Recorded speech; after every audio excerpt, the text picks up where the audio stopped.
digest. From lane to the new shining ground, echo chants where the legends are found. Heroes carved in the heart of time, we march on through grit and grime. Oh Tottenham, Tottenham till I die. Raise the banner, let it fly. Through the rain, through the fire, this is my club, my only desire.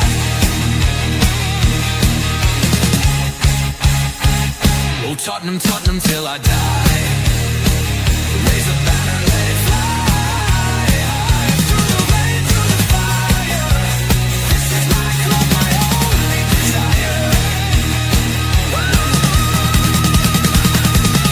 Echoes of King and Greaves in the air. Every goal, the sound declares.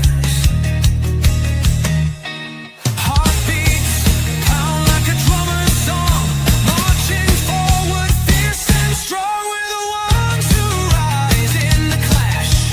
Numbers running in a white shirt dash. History burns in the roaring crowd. Every game we scream it loud.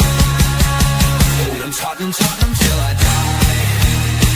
Raise the banner, let it fly. Through the rain, through the fire, this is my club, my only desire.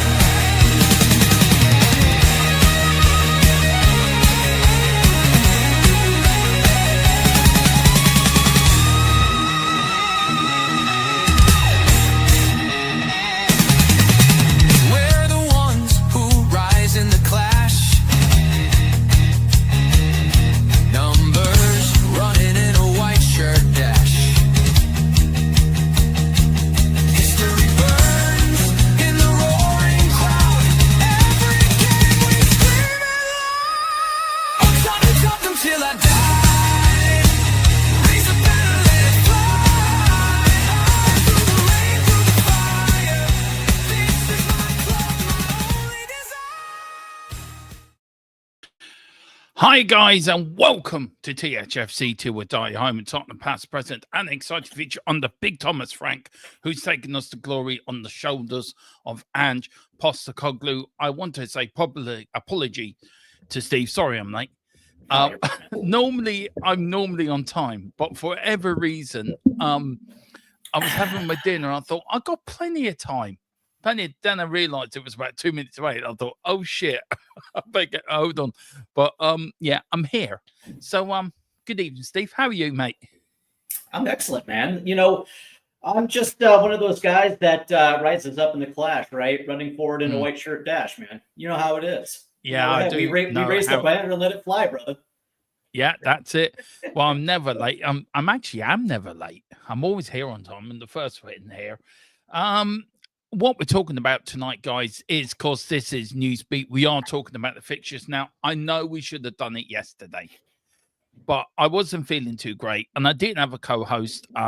James wasn't feeling well either, and so we decided to put it on tonight because Steve very graciously said on his day off, he says, do you know what, Dermo? I'll jump on to you if you want to do something tomorrow. So thank you, Steve, for that, because I know your days are really Friday, Saturday, and Sunday. So I'm really appreciative of you today helping me out. So we're going to go over the fixtures. And then tomorrow night, me and Steve are going to have the conversation at 8, all about Daniel Levy wanting to win the Premier League. I mean, Steve nearly fell off his chair when he heard this. We had to actually get him back up, give him something strong to drink, and actually get him to come round. And did he really say that? So we've got that coming tomorrow night. You know what's interesting, man, is one thing that I loved about that interview was because Vinay was like all business. You know what I mean? Like he was just like 100% across the board. And then when he looks at Daniel Levy, Daniel's looking at him with hard eyes, man. Like I've never seen the type of hard eyes that Daniel Levy had. And I'm like, yeah, I was waiting for him to say, you know, Vinny, do you remember when we were boys at summer camp? And it's just he just literally, I think that dude just really holds a lot of affection for Vinay. I think your mic's off, bud. Hi. There you go. There you go. What? Can you hear me now? Yeah.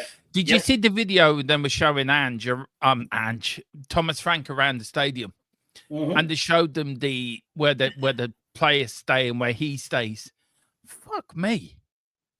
Like it was like it was something else. Like, and it was like they were showing him his new house. Well, this is where you're going to live with your family.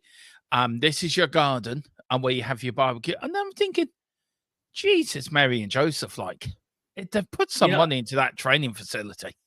Like when they were talking to the coaches about the gyms, and there's like 6 gyms. Well, this gym is like kind of like for recovery, but then we have performance, and then we have like performative, and it's like I was like, dude, how many gyms do you need? It's when they got 15? To the pitches. We have this pitch for this, that pitch for that. I think, how many pitches do you need? Seriously. Apparently 20, man. Apparently 20 for every youth team, that wears the Tottenham name. There's 4 pitches for the women's side, and it's like, good Lord, man. And it was like all that got under soil heating, and I was just thinking, my God. But anyway, let's that's for tomorrow night. Tonight's all about fixtures. Me and Steve are going to have a little competition. We actually will write this down though. After this stream, we'll rewatch the stream and write this down. But me and Steve are going to predict the first 6 games. Okay. And let's see, Steve, after the 6th game, who was right, who's wrong. So I'm looking forward to this. But let's welcome a few people in before we get going. And Wayne Bonner is the first in. Big up to you, Wayne. He says, good evening, afternoon. Stephen Dermott and everyone watching. Big up to you, Mr. Bonner. Can't wait to see you Sunday. You as a member, because we didn't plug this earlier, Steve, and we're bad for doing this. Well, I'm bad. You should have said, Dermo, stop. I need to plug something, so just jump in. Hey, man, I'm riding the same horse as you, man. I had no idea that was going to be the plan for Sunday, but I'm glad we're doing it though. Yeah, well, I thought I started it off now. Get it going, like, and get the idea. So I know Wayne's coming on. I know Tony's coming on as well. So if you become a member, you get to come on with me and Steve and talk all things Spurs. That is the plan. But yeah, do you want to mention anything else? What the get has been a member, Steve? Why we got Wayne, who is a member, and what he's got coming along down the line. Well, being a member, you're going to have access to exclusive interviews that we're going to have later on in the summer. Plus, shows that we're going to try to reach out and get some really good guests that you normally don't see on THFC TWD. And because of that, we offer 3 different membership tiers, right, Dermo? We have your basic membership, but that being said, why be basic when you can be bold, right? Because the more, the higher membership tiers, man, let me tell you, the better access you're going to get. Be like Thomas Frank. But what's he say? What's Thomas Frank's?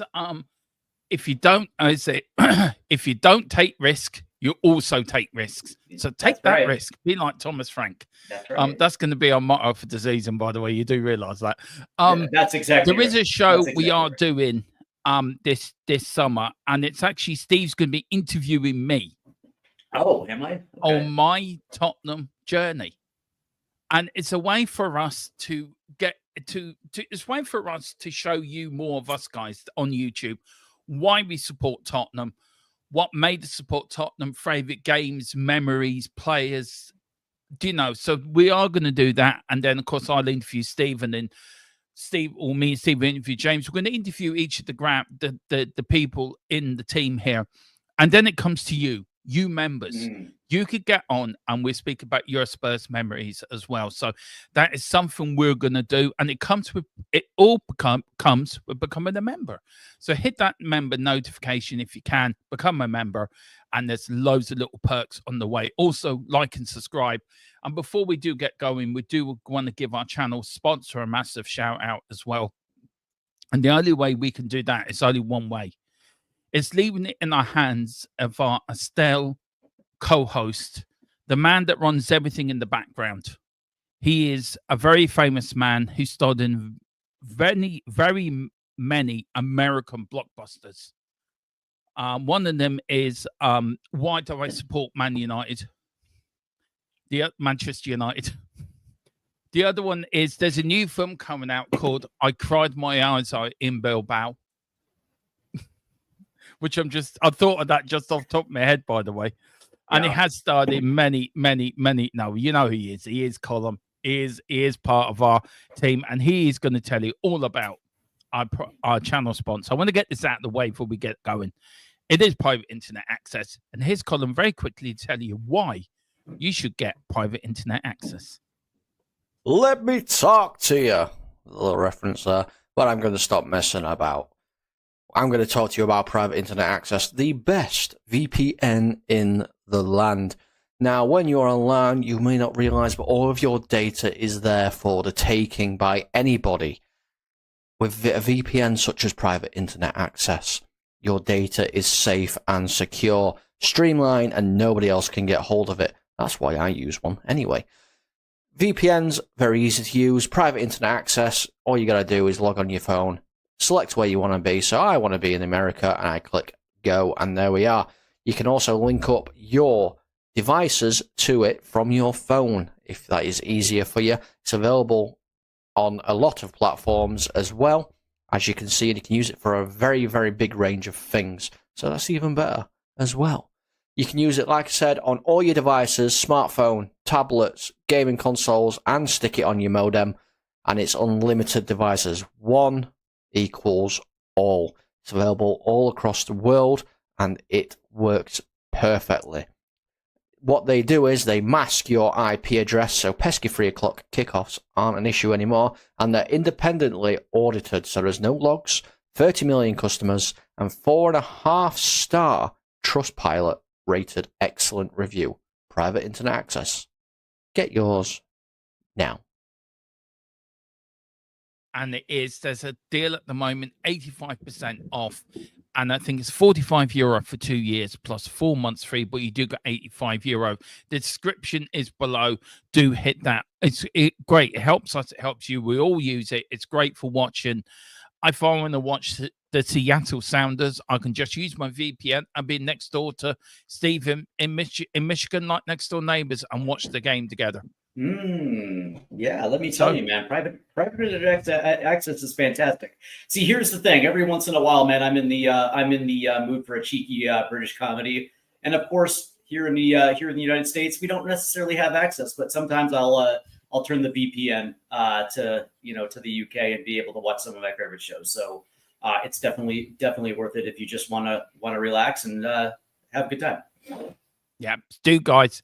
Link below if you can. And also, guys, if you can, there's a link below also.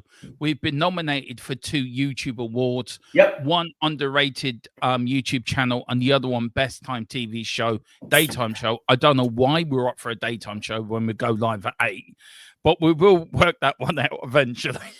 But do vote for us. I'll tell you why, because it's 3 o'clock here in the United States. Well, mind you, that's true. That is so true. That is so true. But yeah, do hit this link below and do vote for us. Look, if we win, absolutely fantastic. We'll throw the biggest party ever. If we don't win, Steve will be so distraught that we'll have to buy him a cat. Sorry, I had to think of something funny. Yeah, but do vote for us because we want to win. We're in it and we want to win it. So big up to guys, do that. Big up to Tequila. Says Dermo. What? Frank has crossed the line. He stole my cat, Dermo.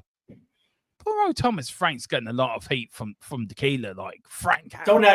By the way, don't act like you love your cat, Tequila. Your cat's just that nuisance that walks around taking over your household. You have no problem with Thomas Frank stealing your cat.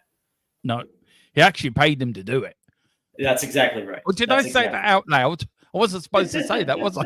Damn. Big up to Chris Welsh as well. Again, Chris, congratulations on a brilliant season for Liverpool. Absolutely fantastic. And if you want to join me and Steve, we're doing the Premier League podcast, so we would love you to come on, as you're a big Liverpool fan, and that goes to any other fans as well. If you want to join me and Steve on our Premier League podcast, which we're starting in the near future, do come on, because we'd love to get other fans on and talk football with you guys. So we've got that coming up. He says, big up, lads. Hope you are doing well. He says, I understand Ange sacking to be honest, due to the league finish, but still won you a trophy. Frank is a risk, not a proven at a bigger club, but it's definitely adaptable, more adaptable than Ange. Makes players better. I think if you look at the whole of that, Steve, it's about adaptable, isn't it? It's about changing in the moment of the game.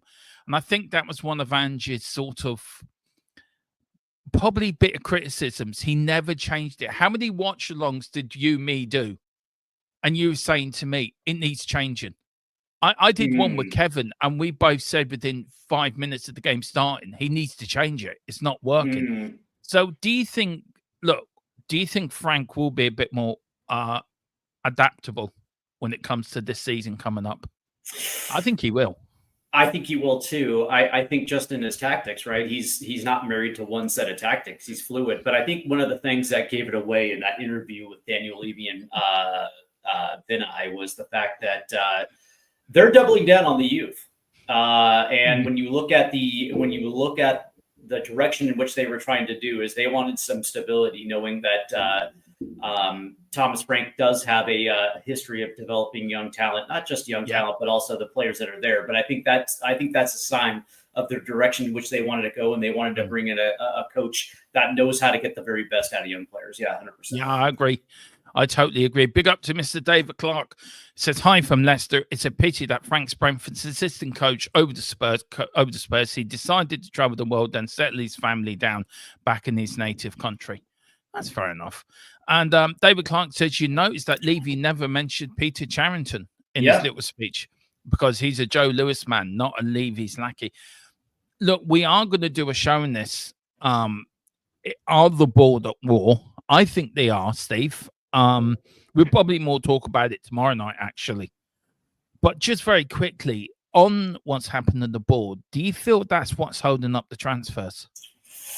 That's a good question. I think that on the surface, it looks like that maybe the Lewis Trust is slowly trying to push Levy aside. That's kind of the vibe that I get.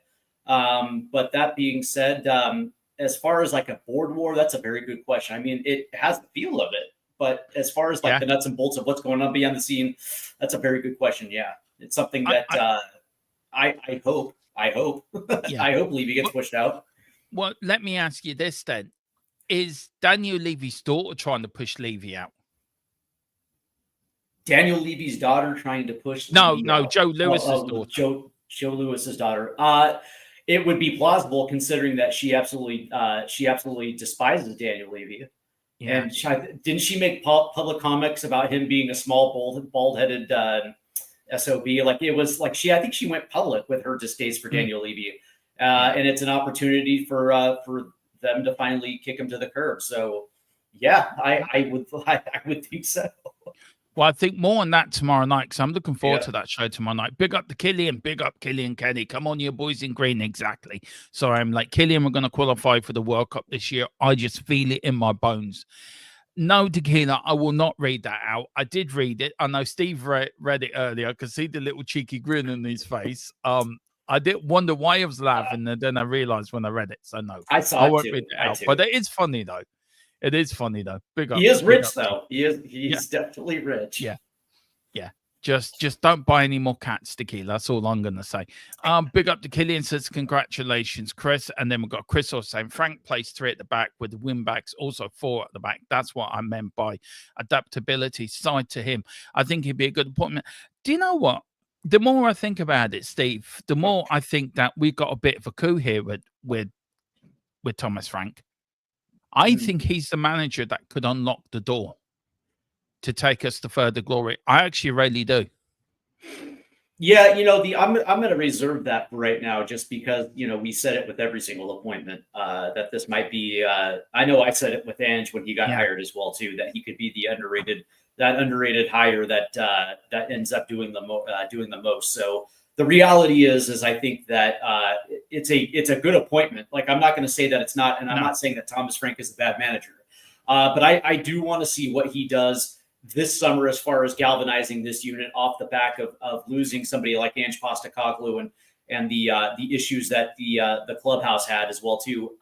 Again, from those interviews, it looked like the introductions to Thomas Frank, it looks like the players were perfectly fine with it. As a matter of fact, some of them looked actually pretty happy to finally meet him. So for me, it's all about just exactly how he ingratiates himself with the players and whether the players automatically buy him. You know what I mean? Like that for me will tell exactly how this thing is going to go. I was very interested in how James Madison and Dragerson actually met him. And it's very funny that you hear Dragerson call him Gaffer straight away. Yeah. Hi, Gaffer. Yeah. And James Madison was very sort of, hello, how are you? Yeah, I'm just in, everything's fine. Totally different sort of how they meet them. Do you think that's something to do with Ange? With Ange Ling? Plays like Madison and that may take a bit longer to warm up to Thomas Frank. So I think that might be one of the, some of them might take a while to warm up to him. It looked like Madison was actually happy to meet him, but I also like the fact that he's a part of the leadership group, right? And he wanted to make Thomas Frank's first impression a warm one, and I thought he did a really good job with him. He wasn't confrontational. He didn't look like he was upset to meet him. It looked like he was actually quite happy to meet him. And so for me, that was a very classy move by James Madison. But let me tell you the underrated thing that I liked about that whole video was the fact that players are at the training facility right now. They're getting ready for the season, working back from injuries, being there as a group. I like seeing that because you would probably assume they'd be on vacation. You would assume they'd be on vacation, but they're actually working right now. I like that. Yeah, well, James Madison said he's had his vacation. He's now back training. Dragson was in there training. I think there was a few players also. Danzo was there. Yeah, Danzo was there. Looked like Hulu was there. So, yeah, I like that, man. I do. I really do. I mean, that video does show how big that complex is. It's bloody massive. And what's funny is fans are wondering where all the money for the first team has gone. Where's it at? Yeah. Well, it's in the training facility. That's where the money went. Yeah. With the six recovery rooms, 20 pitches, and the cinema. Yeah. I mean, 4 pools, 10 hot tubs. Did you also hear in there that the players played board games? Did you hear that as well? Was I hearing things? No, you heard it right. You heard it right. Yeah. And I was like, are they playing Risk? Can you imagine them playing Monopoly and Vicario? Or Clue. Or Clue. And Solanke's like, it was Colonel Mustard with the revolver of the conservatory. Yeah, that's it. Tequila said, could also be, since Mads has been in England a lot longer, he's actually heard of Frank. Dragu was like, who's this dude with the weird-shaped head?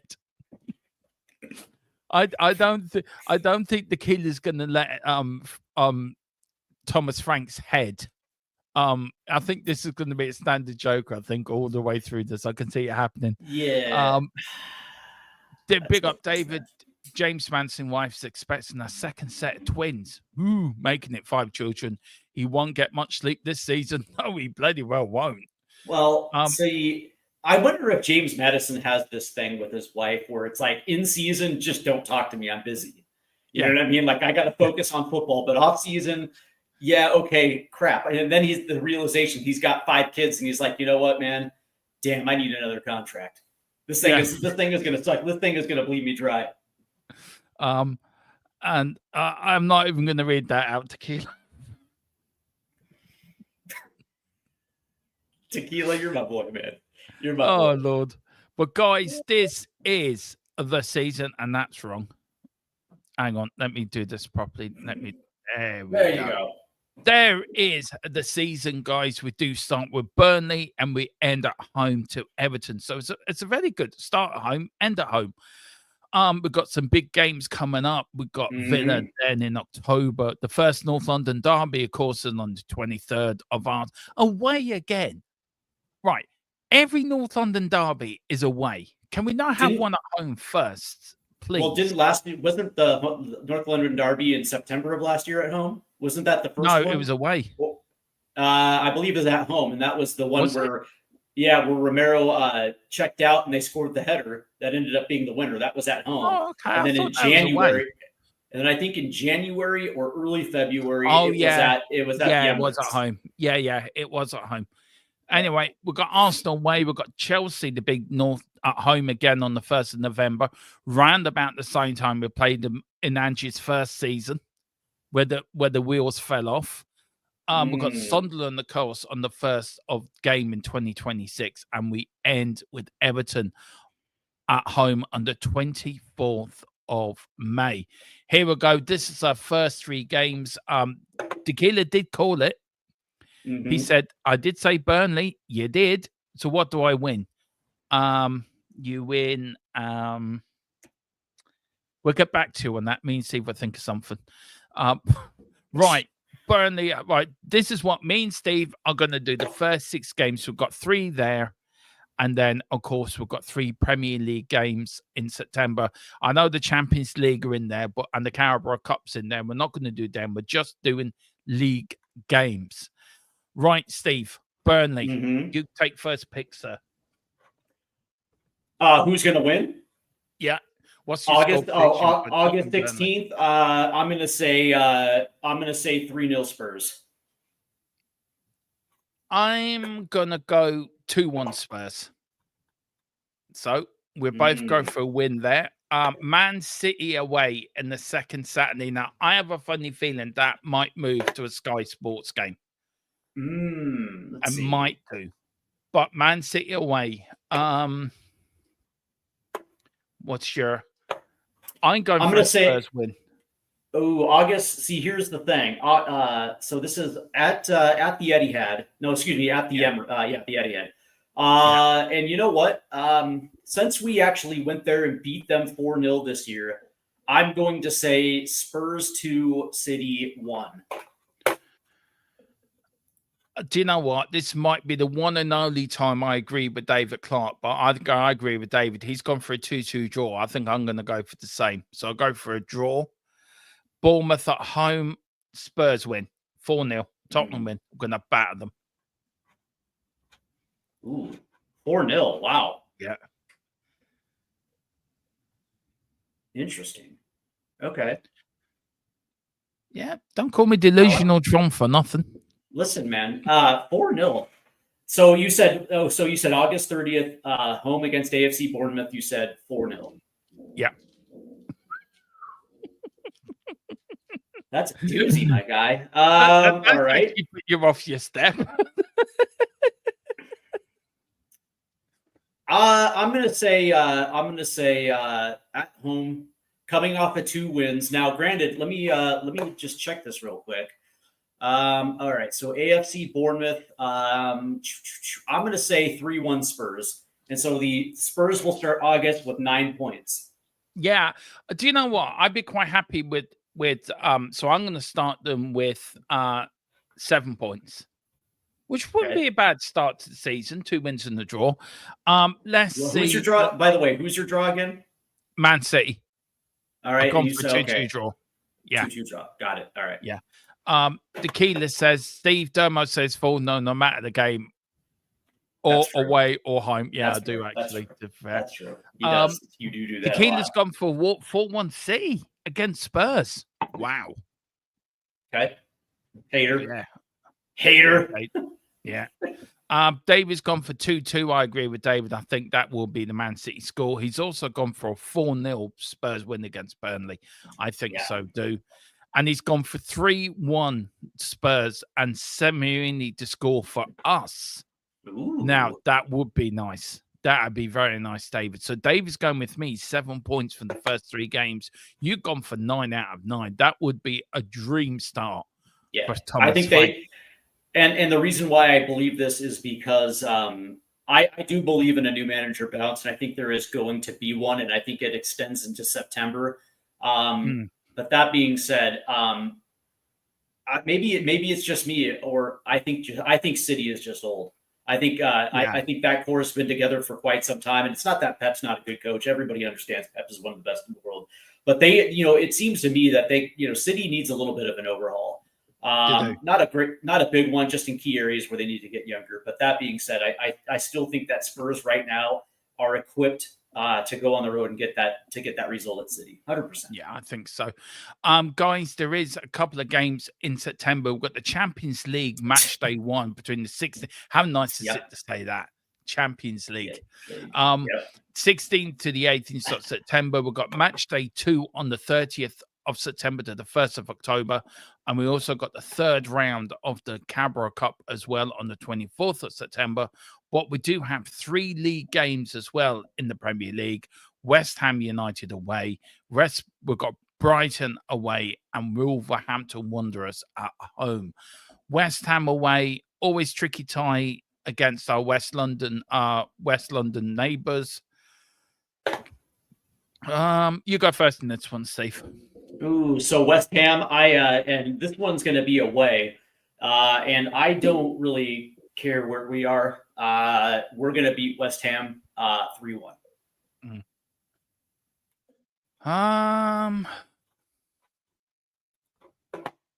I am going for a 1-1 draw away. I don't think we never do well at West Ham, and I think if we get away with a point, I really will be happy with that. Brighton away, we did lost 3-2, didn't we, last season? We were 2-0 up and they did 3 goals. Right. I'm going for a 2-0 Spurs win. Okay. What's your... All right. So, and you said this is what? This was Champions League or Brighton Hove? No, this is Brighton.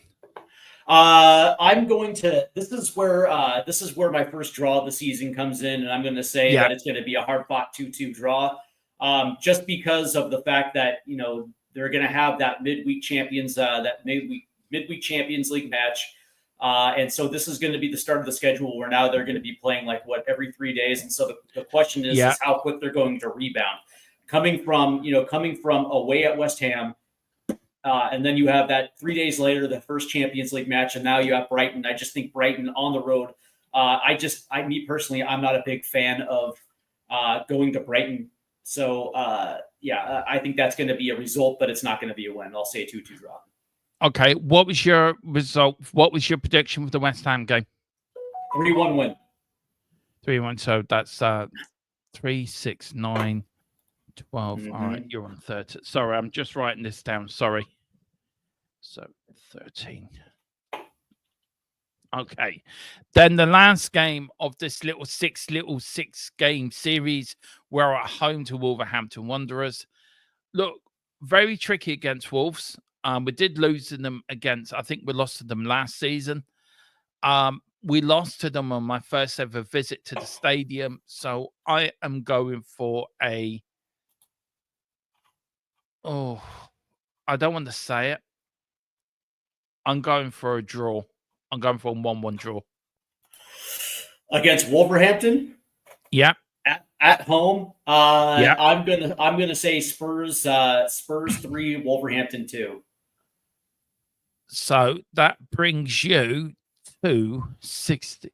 So this is it, guys. This is what me and Steve think after the first 6 games. I'm going for Spurs would be on 12 points and Steve be on 16 points. Mm-hmm. Do you think 16 points is quite a start? That would be quite a start, actually, 16 points.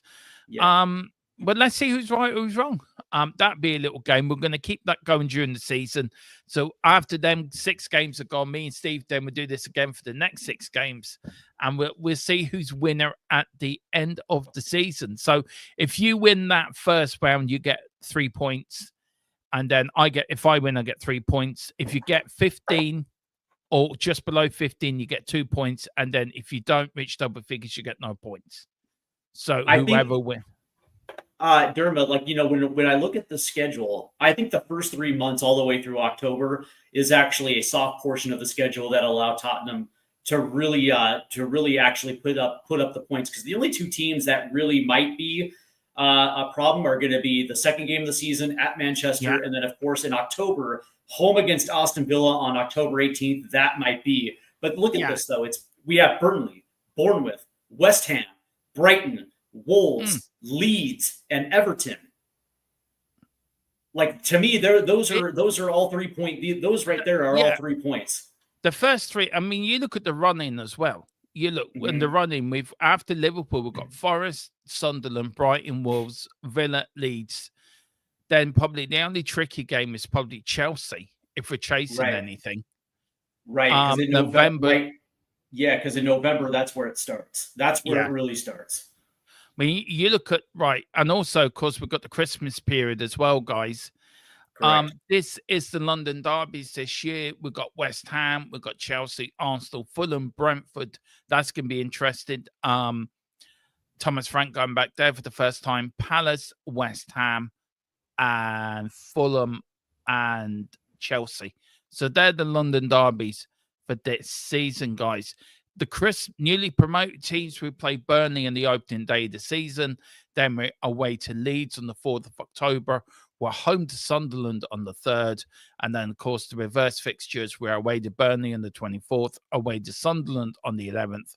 And in May, we're home to Leeds United with the second last home game of the season. Christmas time now is going to be very interesting because there is no game on St. Stephen's Day, which is Boxing Day for you guys in the UK. They're all playing them the day after, which is for the first time. I don't know if David can tell me in the chat. I don't think there's never been St. Stephen's Day's football the day after Christmas Day. I've never known the 26th of December to be sort of vacant like. It's the first time in my living memory. Maybe David can tell us something different. What do you think we haven't got a bad Christmas fixture list, have we, really? I say apart from Liverpool, I think the other 3 games are winnable. You know what's interesting is that, depending on how we bounce through November and early December, you know what, that's the thing. It's like Liverpool away, okay, fair enough. You can put that one to the side, but Liverpool at home, depending on how we bounce into it, that might be an opportunity to potentially pick up a result against Liverpool. But outside that, yeah, 100% agree with you. Crystal Palace, Brentford, Sunderland, that should be 9 points in totality. Because here's the thing, man. No disrespect to Crystal Palace. It's going to be interesting to see exactly how Palace rebound off their FA Cup.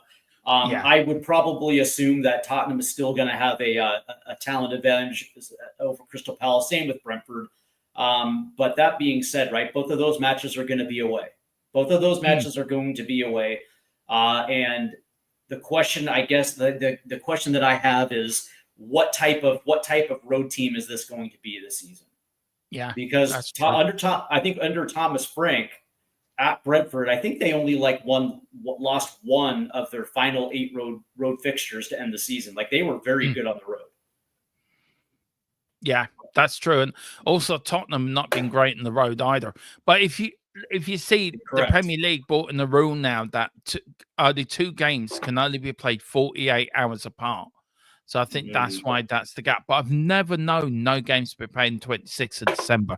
It is really weird. Other key games, of course, these are your other key dates. We've got Man City away on the 23rd of August. We've got Manchester United at home on the 8th of November. That'd be interesting. We'll get the guys from the United agenda on, and that'd be a bit of fun. We've got Liverpool at home on the 3rd. We've got Man City at home on the January the 31st. Man United away on the 7th of February, and then Liverpool away on the 14th of March. And that is it, guys. That is your sort of fixture list for the 25-26 season. There is a World Cup at the end of this year, Steve, in the United States. I think Canada and Mexico. Correct. We do have loads of international breaks. I think the first one's in October. That was one thing I forgot to do. I will check that up, actually. Sorry. My brain's gone dead. There we go. So how do you think players really will be gone in, because it is a World Cup year? Do you think players will be putting the extra in this year to get into the World Cup? 100%, especially for 2 guys by the name of James Madison and Dominic Solanke. Yeah. A couple of guys that do feature in off FIFA windows when the starting 11 generally isn't going to be around. Those guys will definitely pick up the slack. But this year, knowing that you're heading into a World Cup window, into a World Cup season, you would probably think that both of those guys are going to try to impress Thomas Tuchel to the point where they're going to try to convince him that they belong with that World Cup squad. So I would probably expect that both of those guys are going to do whatever they can to make sure that the injuries are going to be minimal, and they put up huge numbers. And I actually think that the appointment of Thomas Frank is actually going to do wonders for both Madison and Solanke as well too. Yeah. So yeah. How important is it for James Madison to get into that, to really prove that he can, go to the World Cup? How important is it for him? I think it's massive. And this is something that he's been saying publicly for at least the last 6 years, that he wants to be a part of. He wants to be a part of not only World Cup rosters but also Euro rosters. I think he was disappointed because he got left off the Euro 2024 roster under Southgate. And I think that I think that also kind of deflated him a little bit. And I think that was quite evident in the 2024-2025 campaign, being left off that roster. But that being said, I will say that there's nothing better than motivation to be able to play in these type of tournaments. And so I would probably just assume that we're going to see the very best of James Madison and Dominic Solanke, which also, and I would also like to throw Jed Spence into that conversation as well too. You don't think Jed Spence wants to throw himself into that conversation? I think so. I think he does. The international games, of course, the first one's on the 6th to the 14th of October. Then we've got an 8-day break between the 10th and the 18th of November. The 21st of December to the 18th of January is actually the African Nations Cup. So we're going to lose Papa Sarr for that, I would say. I don't know how many other players. And if Yves Bissouma is also on the roster, then we lose him. We're going to lose him as well. A lot of Premier League clubs are going to be hit hard with that African Nations Cup. We then got another breakdown between the 23rd and the 31st of March. That is when the playoff finals for the World Cup are around about. And then, of course, the World Cup is on the 11th of June to the 19th of July, 2026. Look, I just want to ask the question. You look at the fixtures, right? Let me get this right again. Sorry, I never do this right. Then you add in the Champions League fixtures, right? Then you add in the internationals. Is player welfare being looked after here? Because you think you've got a full season, the 38 games in the Premier League. You probably got, 12 or 13 or 14 games in the Champions League. You've got World Cup international breaks. You've got League Cup. You've got FA Cup ties. If you go the distance in all competitions, is player welfare being looked after? I don't think it is. And I think this does call for a winter break. I think it does. Especially being the World Cup year as well. Yeah, that's interesting that you bring that up, because the answer is obviously no, and especially in a World Cup year, where normally in a non-World Cup cycle, you would see players potentially taking off international breaks just to kind of rest an injury, little knocks and niggles that you pick up during the season. They would probably use the international break against friendlies that friendlies against teams that aren't necessarily the most competitive games in the world. And so, you would probably think that they would take that off. But this is a World Cup. This is a World Cup year. Yeah. So even those friendlies that, like if you're England, when you're playing San Marino or you're playing Andorra or where you're playing Luxembourg, those type of friendlies, you're probably not going to see some of these guys take them off, because they want to use every opportunity to be in front of Thomas Tuchel to make sure that they're included on that World Cup roster. So now that puts an extra unnecessary pressure on these players, because you're right, they have Champions League, they have domestic cup runs on top of the 38-game Premier League schedule, and it's going to be interesting to see exactly how they navigate this one, because last year, obviously we talked about the injury crisis ad nauseum, but think about this team. Our goalkeeper and our starting left back are with Italy. Mikey Van de Ven's with the Netherlands. Guerrero's with Argentina. Pedro Porro's with Spain. Betancourt's with Uruguay. James Madison is with England, right? Sonny's with South Korea, and it's all of these teams are obviously going to be vying for a World Cup title, and so on top of the fact that they have 4 different competitions, now all of a sudden they actually have to play with their national team because you're not going to take windows off. So the question is are Spurs ready for potential injury crises? Because I think we're probably going to see a few players miss a little bit of time this season. I do you know what? I don't think we're going to get the same injury crisis we got last year. I think I think last season was really. Yeah. I just think we just walked under every window, broke every mirror, and kicked every black cat going. I just really thought it's just one of those years. But I get your point. I get your point about it being the World Cup year, but also player welfare does have to be taken into account, because if you think of the World Cup as well, that's expanded. And that's now a bigger World Cup than it's ever been before. And you got more games than that. So I think if you look about it, players this year will be playing for the whole 12 months, for the whole football calendar. What would they get after the World Cup? A couple of weeks off? Yeah, with potentially August being that that little bit of a break, and we saw last year coming off the Copa America in the Euros in 2024, where Ange Postecoglou gave some of his players an extended 2-week break just so they can decompress from football and go enjoy their life for a little bit before coming into training camp. So I would probably assume that would happen after the 2026 World Cup. But that being said, man, good, like that's a grind.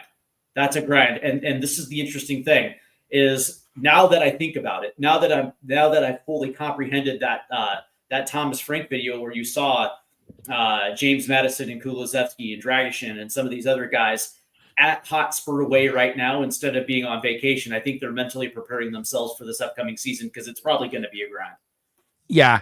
No, I agree with you. I do agree with that. It was great to see them, actually, Steve, to be there, to be fair. Look, I'm looking forward to this season. I think it's going to be a great season. Look, we will get into it before the start of the season, what our predictions are. Big up to you, Starman, floating in the sky. Big up, Starman, and great Bowie song, by the way. Nevada, I think. Is it Nevada? Am I getting the name right? Is it Nevada? Nevada.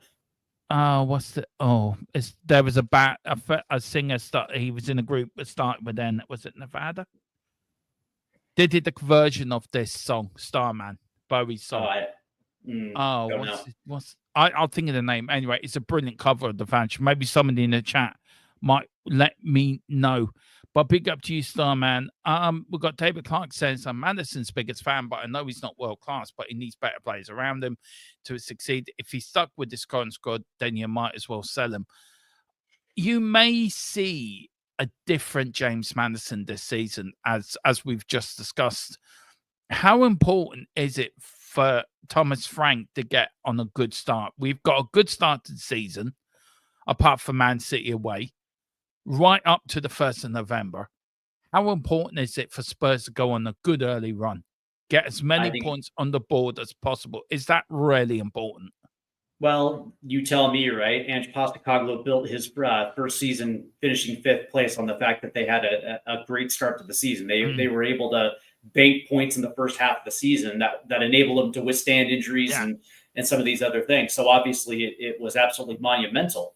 And I think the same is going to apply to Thomas Frank. But that being said, though, Dave, right, that just right there, that just saying about Madison is very telling, right? Yeah. Because, of course he's not world class, but because he needs other players around him to get his very best, I think that, to me, kind of just sums up James Madison in a nutshell, because he can't just take a game by the scruff of the neck and just make it in his own. He needs other players around him in order to succeed. And he's not that focal point, like he needs other players to be that focal point. And I think that kind of sums it up. It does. Dave says, no point in having a winter break because the clubs are flying squads out for friendlies abroad. We're trying to catch more or less what Steve said anyway. So I think you two probably agree on that. There we go. That's the name of the band. That's it. Nirvana. I've heard of Nirvana, but not Nirvana. Yeah. Fair enough. They did a version of Starman. It really is really good. We've got Tequila saying Ange playing on fit defenders, then bringing them off to 30 minutes later also didn't help. No, I love Tequila, man. It's not over. It's not over with Ange. Yeah, exactly. David Clark says rumors are around that Levy is already down to second or third choice players for purchases. It's worrying already. TK wants us saying names that weren't even on any list. Look, as I said, I'm waiting for a massive update from my source. I know Steve's probably waiting for them from his, and James from his as well. It's a very quiet start to the transfer window, isn't it? No really teams are buying anyone, are they?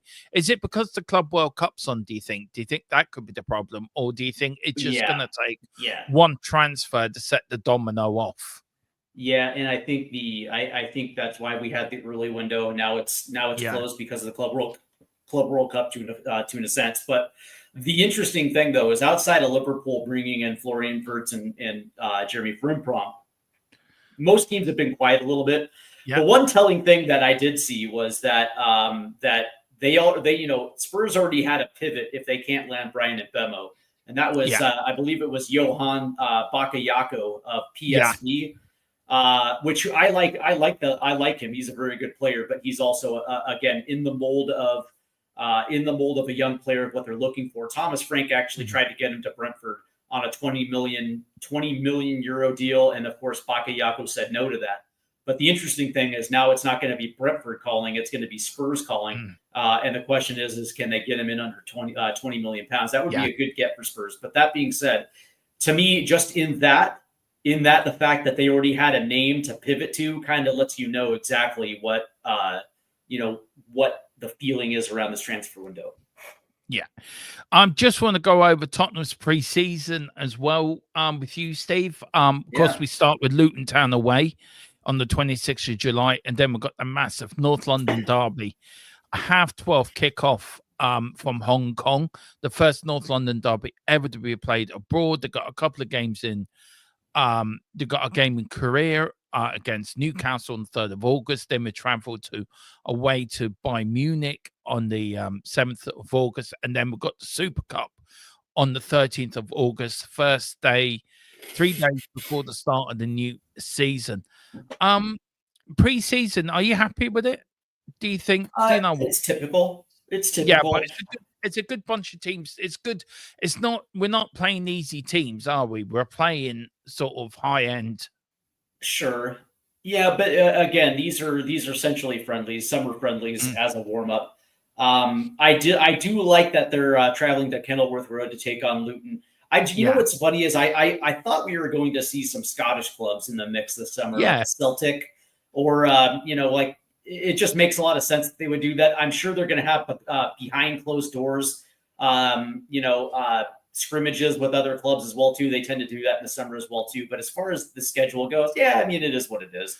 I like the fact that they're taking the North London derby on the road to Hong Kong. I think that's pretty cool. I would love it if they took the North London derby on the road to the US. That would be excellent. But a kid can dream. But I like you know what's funny is they always play Bayern Munich in the summer, don't they?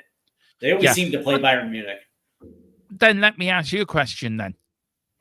There was the word of a 39th game in the Premier League being played in America. All games being played in America. This was mooted. Look, I know for you as an American, you probably would love that, seeing your team come to wherever in America and watch it. But do you think friendlies is one thing, but do you think doing that in the league season, do you think that's a bit unfair for the 100%. Everyday?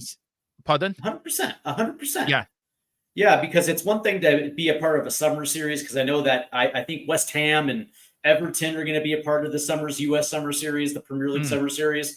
And that's cool because you get to see Premier League teams and you'll get to see star players in the summer as they're warming up for the season. But that being said, a regular season match in the United States is a money grab for the two teams. That is it. It is a money grab for the league and the two teams.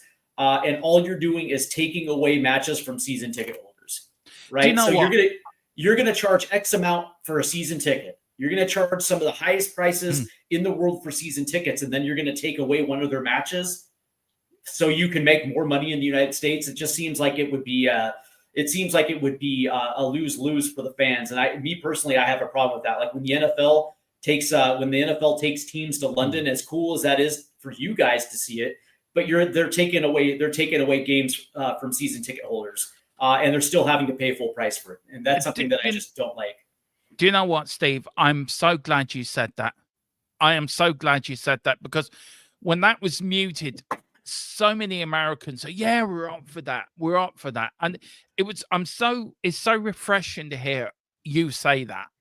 You have no idea how glad I am you said that. Really spot on. This is the under 21s preseason. We are going to cover all the under 21s as well for you guys. We're away to Bromley on the 8th of July. We've got Bournemouth on the 19th. I think James might go to that Bournemouth game and do a live sort of match day little preview for us from there. It's near him on the 19th of July. Leighton Orient away on the 26th of July, and Brisbane Road for the Justin Edinburgh 3 Foundation Trophy. Justin Edinburgh, who used to play for Tottenham Hotspur, was part of the 1991 FA Cup winning side, who played the number 3 shirt, and sadly died a few years ago from a heart attack. I think only at 50, very, very young. So big up to everyone doing that. He was manager at Leighton Orient at the time, I think. We're away to Woking on the 26th of July, and we end off on the 5th of August for Enfield Town away, 7:45. Guys, we have all them covered for you as well. Guys, we're going to finish off here because I know Tequila's going to start his gaming night. So I did promise try to be off by 9 for him as a little thing. Tequila. Because I know a lot of you watch his gaming nights. So but I am on at 10. I'm doing just a very quick video with Mr. Brady on the political channel. We're doing another one over the weekend as well with Steve. Steve's going to join us for that as well. We're going to go more in depth what's happening in the world. But yeah, me and Philip are just doing half an hour. We haven't done a show on my Democratic Rants channel for a long time, so we thought we'd do one, but we are on over the weekend. Probably be Saturday. We'll do one. We get Steve on, and we get the views of Steve, what's happening around the world as well. I'm looking forward to it because it's going to be me and Steve been talking on the phone the last few nights, talking about what's happening in the world, and we sort of agree in it. Actually, you and me, we're sort of coming from the same sort of in a sense. Yeah. I think we are. Probably from different angles, but we do actually agree. And can I just say, it's been an absolute pleasure working with you, Steve. And thank you again. Thank you so much for covering the channel when I was on holiday. Absolutely, really appreciated it, man. Absolutely, Tequila. It's absolutely my pleasure. And by the way, I want to send a big thank you to Tequila 316 who jumped on last minute. Tequila's a great guy, man, and I hope you're doing well, my guy. Quickly to Dan Davenport. It all depends if I'm going to go to Club World Cup matches. If it's in the Midwest, I might be able to get to one depending on the work schedule. But obviously tonight, 6 o'clock Eastern United States time, that would be 11 o'clock UK. We are doing a Club World Cup live stream, Seattle versus Atletico Madrid. So head on over to Stateside Footy and make sure you check that out tonight.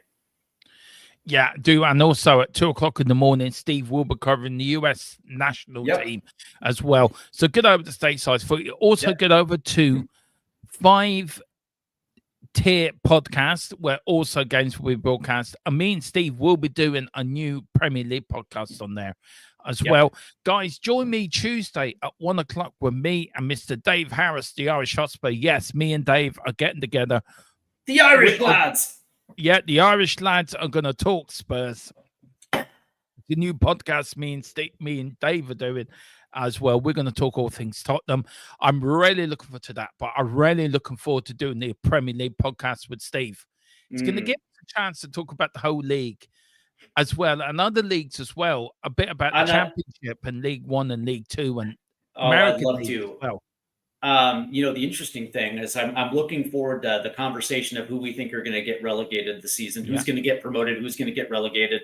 And especially if this is going to be the season where one of those 3 clubs are going to break the cycle and stay up. or if it's going to be another season of 3 yo-yo teams. Yeah, it is. I'm looking forward to it. And big up to Daniel. It's Dermot's Democratic Rants. When I did when you put the letters together, it does spell something that I didn't thought it would spell, but it was pointing it out to me. It's the DDR. It's like I'm living in the east of the country. Anyone younger, anyone that's around my age would actually know what I mean by that. Yeah, hang on. Where's the wall? Hang on, I better climb over That's it. funny. Anyway, on that bombshell, we are back tomorrow with me and Steve. We're going to have a good talk tomorrow. See if James is available as well. Get him on as well. We're going to see if Tequila wants to pop on and have a good talk about Daniel Levy and I want to win the Premier League. Well, just very quickly, Mr. Levy, you're 24 years too late. You should have said that 24 years ago. But we're going to talk more about the video. We're going to talk about Thomas Frank more. We're going to talk about Daniel Levy, the sacking of Ange. We're really going to in-depth in it. We're really going to be a great show. So join us for that, guys. Get over to Stateside Footy if you can. Join Steve later. Give him some love. Give him some support, guys. Really do get over there. He does great stuff over there. And he was also our sister channel in America. So show him some love. Guys, we're back tomorrow at 8 o'clock. See you then. Come on, you Spurs and big fans we trust. And this time next year, we will be champions. Kulusevski forever. Kulusevski forever. Kulu forever. Do you know I quite like that? Kulu forever. No, they end it on that. All right. Speak to you later, guys. Bye. Eyes on the prize.